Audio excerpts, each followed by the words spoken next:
I remember sitting down in a conference room and watching this purple and blue FPS game on console and scratching my head and saying, was this really going to be it? Was this going to be the thing that defined Xbox?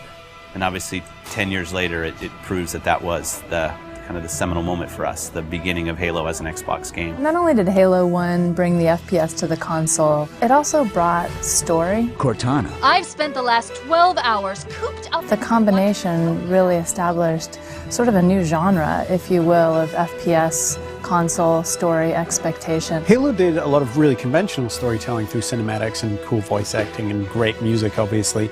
But I think some of the storytelling that happens in Halo that's most inspiring to me is the storytelling that happens through the environment and the sandbox. Well, you were hit with all this great fiction that you could really kind of delve into and try to understand more about. At the same time, you could just pick it up and play. All of that kind of came together to make a game that had not necessarily was completely different than what previous shooters had done, but got all of its individual formulas so excellently perfect. You had this incredible first-person shooter experience that I don't think anyone had ever even come close to before it. Halo was the beginning of me playing console games with my friends, and that's still how I always think about it.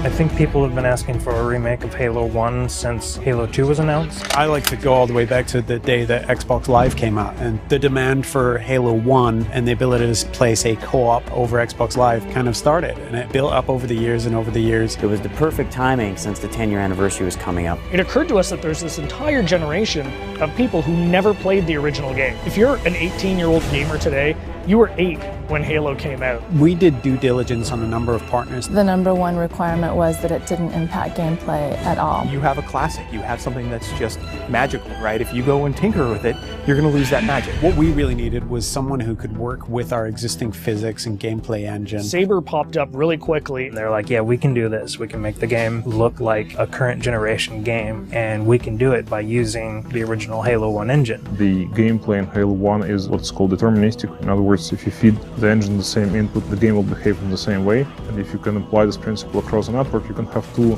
game worlds completely in sync. So rather than simulate Halo's original gameplay or Halo's original physics, we're able to actually use them completely. So the car is nice and shiny, but the engine is fairly old, but so we had to make sure that it all kind of fits together.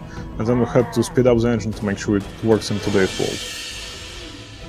We've done some deliberate things. The library is easier to navigate now. We use lighting and textures to make it a little bit simpler. The pillars are covered in holograms on one side, or they're more decorated on the other side. From what we've noticed, it actually seems to help people that aren't familiar with the library figure out where they're going. Truth and Reconciliation is one of the best examples I can give. If you come to that first interaction and then you make your way towards a cliff, you can look up and see this unbelievable skybox. And so having all these updated graphics has really made the game, to me, just more immersive. I still remember the first time I saw someone switch to graphics. I didn't know that was actually going to be a feature until I saw someone do it. In a lot of ways, it was a very, very fine balancing act. Because again, we're running all the original Halo 1 animations, so it's the original Halo 1 skeletons for those characters needed to be rebound into the updated meshes that we had brought over from Halo Reach and from Halo 3. For example, the Elite actually has an elongated neck, so they're a little bit more squat and compact.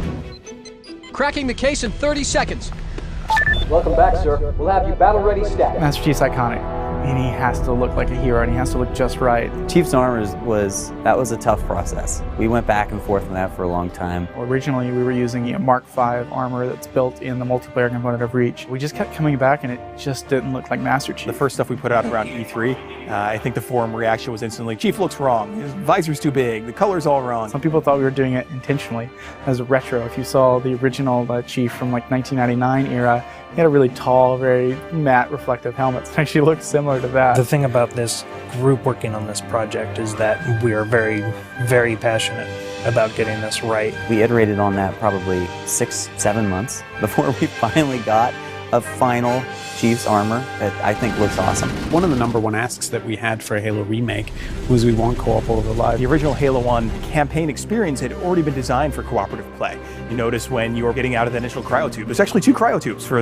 cinematic. It definitely creates another challenge for us when you're playing with somebody else, but we obviously wanted to support that. The code base was built 10, if not 15 years ago, so we had to figure out how this code base is structured, how it was designed. We had a lot of people work really long hours to make it happen and to really code it ultimately from scratch. It's pretty seamless, so you'll go into the campaign lobby, and there you'll see your friends who are online playing the game. You fire off an invite to a friend, and they'll be able to join you, allowing you to play what was originally a split-screen cooperative campaign experience, now across live.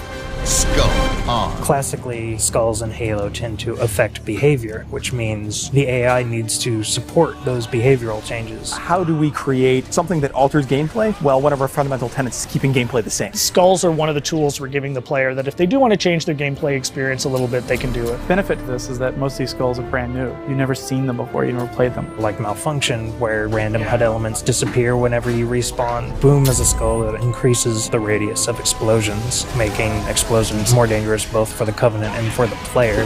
That in combination with something like Grunt Funeral means that you become very afraid of grunts.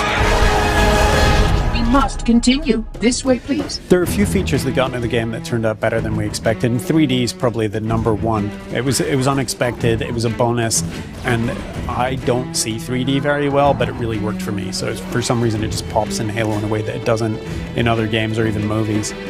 Yeah, I'd say the feature that surprised me the most was Connect. So we've got a number of voice commands throughout the course of the game. Things like grenade, reload. At a point during the game when you're playing, you can say analyze, and this mode comes up where you can almost capture items. So you move your cursor over, say, an elite or a grunt, and in the library, you can go in there and see the things you've captured, move the model around in 3D, and it gives you a bit of a breakdown and explanation of what those characters are. For me, when I think about Halo, I think about looking around and just the scope and the scale of everything. This is the game that started it all, and people can really dive in and play and remember what it was like to play it 10 years ago, and if you didn't play it 10 years ago, you can see what it was like 10 years ago. It's the quintessential walk down memory lane with a much better visuals. Ultimately, the thing you learn is it doesn't just look modern, it feels completely modern. Completely remastered campaign, great additional features like co-op over live, skulls, terminals, 3D, Connect, and multiplayer. Once you see it for yourself, I don't know, really, it's a pretty awesome experience. There's a lot of stuff in there for $40. We're actually really excited about the fact that there's so much there, and it's a real smorgasbord of stuff for people who enjoy Halo. One of the best values that you'll find this holiday season by far.